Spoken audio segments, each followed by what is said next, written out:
इसीलिए बाबा साहब को मॉडर्न मेकर ऑफ इंडिया कहते हैं। आधुनिक भारत का निर्माता कौन होगा तो बाबा साहब अंबेडकर है, ये सोच लो।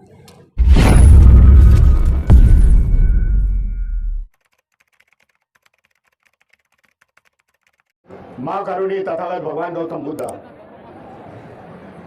विश्व रत्न बोधिसत्व संविधानकार डॉक्टर बाबा साहेब अंबेडकर,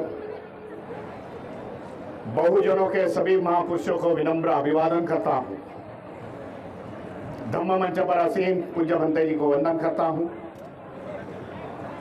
संकल्प भूमि के ट्रस्टी परमार जी, भारतीय बौद्ध महासभा के सभी पदाधिकारी, दिल्ली से पधारे अमदार जी और भाई और बहनों, धन्यवाद देना चाहता हूं जिन्होंने आज अपना पूर्व धर्म त्याग करके नया बौद्ध धर्म का अपनाया है। उनको मैं बधाई देता हूं, मंगल कामना करता हूं कि उनके जीवन में एक बदलाव आए, जो बदलाव धम्म की क्रांति इस गुजरात स्टेट में आगे लेके जाए। मैं लगातार इस संकल्प भूमि में गया पिछले 7 सालों से आ रहा हूं,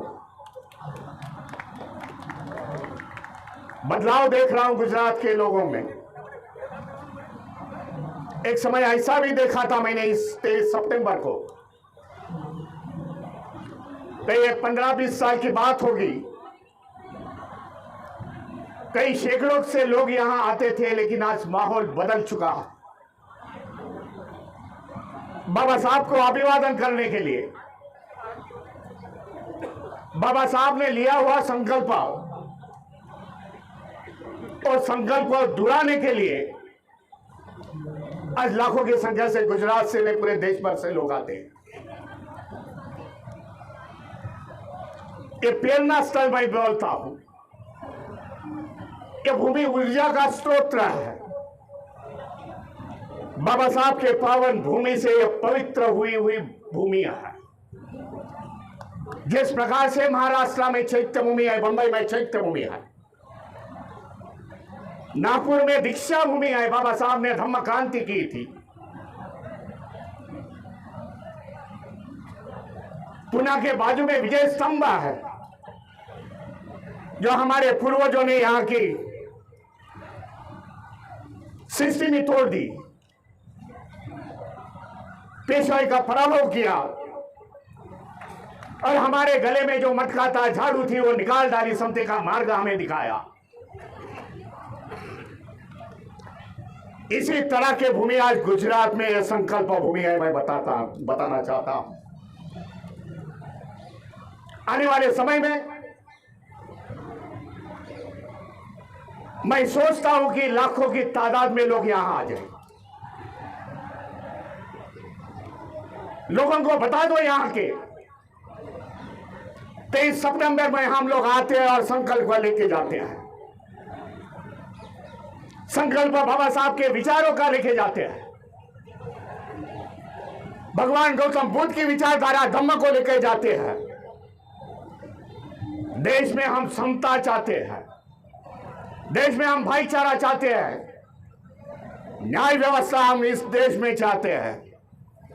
यह हमारा संकल्प है, यह बताने की आज जरूरत है। मैं समझता हूं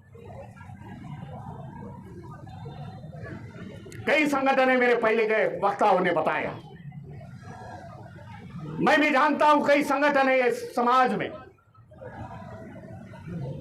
लेकिन संगठन का उद्देश्य एक ही है, बाबा साहब ने दी हुई क्रांति हमें आगे बढ़ानी है,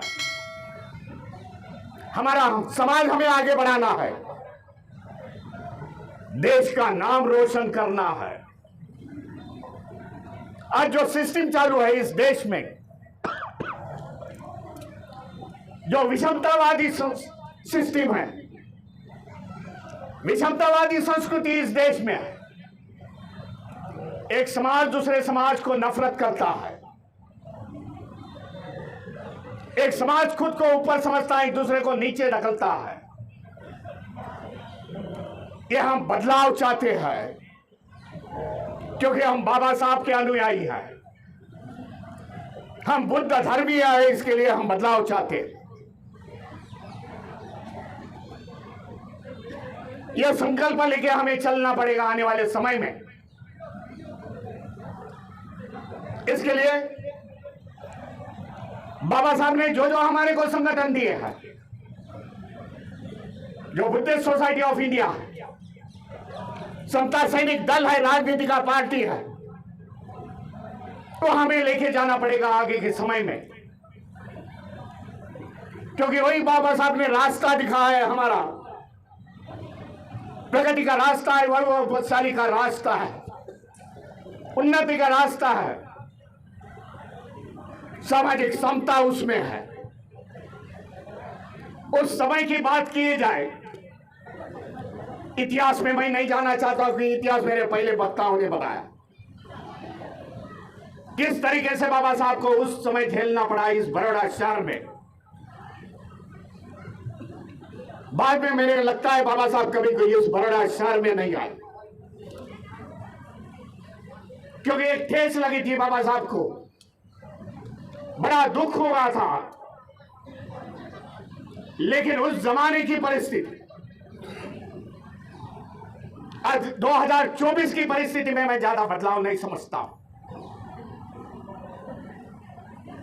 उस जमाने में जो परिस्थिति थी, आज भी हमारे ऊपर अत्याचार, अन्याय अत्याचार हो रहे, हमारे में अट्रॉसिटी हो रही है। हम गुजरात में क्या, देश में हम पीट रहे। ऊंच नीच की राजनीति है, ऊंच नीच की सामाजिक नीति है इस देश में, लेकिन जाहिर रीत्या कोई बताता नहीं। लेकिन आज बड़े हुए समाज की सोच वही है। इसके लिए हमें इकट्ठा आना पड़ेगा,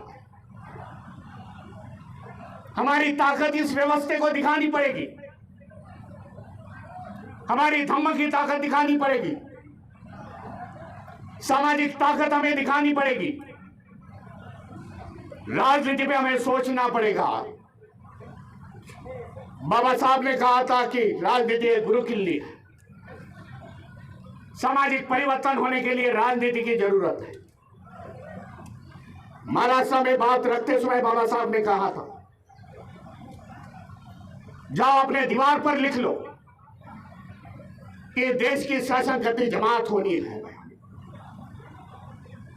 समय आ चुका है,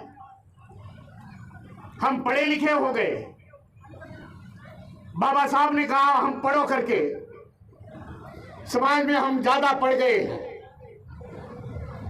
अच्छी नौकरियां प्राप्त होगी रिजर्वेशन के मामले से, सामाजिक स्तर, आर्थिक स्तर हमारा बड़ा हो गया। आने वाले समय में हमें सोचना पड़ेगा कि राजनीति की गुरु किल्ली हमारे हाथ में होगी। संभव है, संभव नहीं है, नहीं संभव है। हम लोग सोचते हैं तो ये सक्सेस हो सकता है। उसका एक उदाहरण देना चाहता हूं। अभी हाल में जो इलेक्शन हो गए, पार्लियामेंट के इलेक्शन हो गए 2024 के, सत्ते में बैठने वाले लोगों ने बताया कि हम लोग इतने चुन के आएंगे, 400 के पार जाएंगे, तो बाबा साहब का संविधान हम बदलेंगे। बड़ा गुस्सा था हमारे जनते में जो बाबा साहब को मानने वाले थे,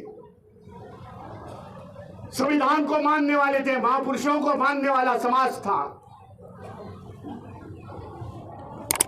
बड़े गुस्से में थे। अरे उन लोग ने अपना गुस्सा वो इलेक्शन के माध्यम से बता दिया। बदलने वाले को उन लोग ने सीमित रखा।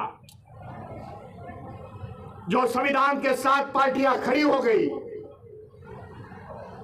उनसे भारी मतों से जिताया। अपोजिशन पार्टी जीती नहीं, यह मैं समझता हूं संविधान का विजय है। बाबा साहब के जनते का विजय है। इतनी बड़ी ताकत इस देश में है भाई। संगठित होते हैं तो इस देश पर हम लोग राज कर सकते हैं। जो बाबा साहब ने आखिरी संदेश दिया था कि हम शासन करती जमात होना चाहिए, वो उद्देश्य लेके हमें आने वाले चलना पड़ेगा। हर समय आता हूं परमार जी से बात करता हूं।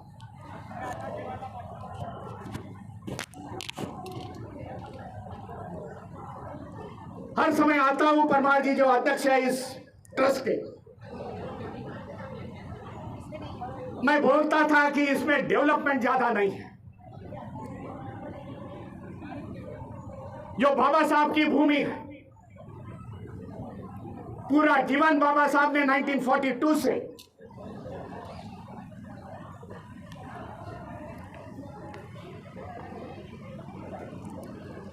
पूरा जीवन बाबा साहब ने 1942 से आखिरी श्वास लेते समय इस देश की सेवा की है। देश को घराने का काम बाबा साहब ने किया है।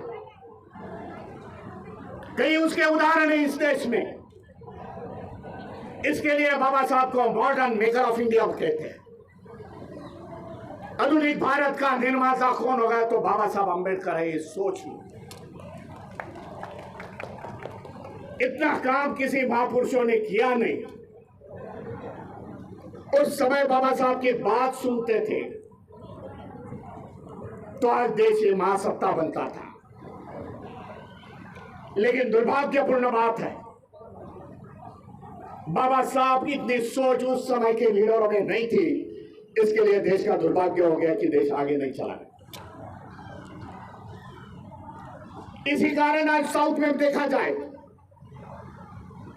साउदर्न स्टेट में तेलंगाना है, आंध्र प्रदेश है। तेलंगाना में हैदराबाद में बाबा साहब की 125वीं फीट की मूर्ति है। आंध्र प्रदेश में विजयवाड़ा में 125 फीट की मूर्ति है। बाबा साहब का बड़ा स्मारक है जो 25 एकड़ में बनाया हुआ। सोचते हैं वहां की जनता, सोचते हैं वहां के राज्यकर्ता कि बाबा साहब की देन है, इसके लिए यह देश चल रहा है, संविधान पर चल रहा है। इतना बड़ा देश, इतनी बड़ी संस्कृति, इतने बड़े धर्म और उनकी अलग अलग विचारधारा, अलग अलग भाषा, इसको काबू में बाबा साहब ने संविधान के माध्यम से रखा। संविधान का गौरव खाली भारत में नहीं है, संविधान का गौरव पूरे देश में होता है, पूरे दुनिया में होता है। पिछले 14 अप्रैल को मैं मलेशिया था। मलेशिया सरकार ने मुझे बुलाया था बाबा साहब की जयंती के तौर पर। मलेशिया के प्रेसिडेंट मेरे साथ थे। मैंने बाबा साहब की एक बड़ी मूर्ति अर्पण कर दी। जब उन्होंने बाबा साहब पर बात रखी तब मुझे कोट करके सुनाया, बोला mister Bhimrao, just listen, I am going to express you. Malaysia भी की कंडीशन ऐसी है, कई धर्म है, मुस्लिम धर्म है, बौद्ध धर्म है, क्रिश्चियनिटी है। मुझे ये बाबा साहब की संविधान की याद आती है, भारत की। मैं पढ़ता हूं बाबा साहब का संविधान भारत का और मैं देश चलाता हूं। बाबा साहब ने उस जमाने में इतने बड़े, मलेशिया में तो छोटा है, लेकिन भारत में इतने बड़े समाज को कैसे काबू रख दिया। इस प्रकार का गौरव बाबा साहब का होता है। कई प्रतिमा आज यूरोप में है, जहां बाबा साहब गए नहीं वहां बाबा साहब की प्रतिमा, जहां बाबा साहब पढ़ने गया वहां बाबा साहब की प्रतिमा लगाई है। मलेशिया में उन लोगों ने मुझे आश्वासित कर दिया, आने वाले 14 अप्रैल से पहले बाबा साहब की प्रतिमा ओपन गार्डन में लगी। मैं समझता हूं बाबा साहब का तो गौरव है इसमें। लेकिन बाबा साहब के साथ साथ भारत देश का गौरव है, ये बताने की जरूरत है यहाँ के लोगों को। भाई जब प्रतिमा लगती है तो बाबा साहब कहाँ के हैं? इंडिया के हैं, भारत के हैं। इस प्रकार का गौरव होता। मैं आने वाले समय में इन्हें बदलाव देखना चाहता हूं। जिस प्रकार के इस देश में आज स्मारक बाबा साहब की बन रही, उस प्रकार का स्मारक बाबा साहब की कीर्ति को अच्छे लगते हुए इस संकल्प भूमि में भी होना जरूरी है। मैं समझता हूं, आपको अपील करना चाहता हूं कि आने वाले समय में जो भी आज लाखों के लोग आते हैं, आने वाले समय में इससे भी ज्यादा लोग आ जाओ। हमारी बुलंद ताकत इस व्यवस्था को दिखा दो। भाई हम बाबा साहब को नतमस्तक करते, हम लोग इकट्ठा हो रहे और ये संदेश गुजरात तक लेके जाओ, यही मेरी अपेक्षा है। मैं मेरी वाणी को विराम देता हूँ। नमो बुद्धाय, जय भीम, जय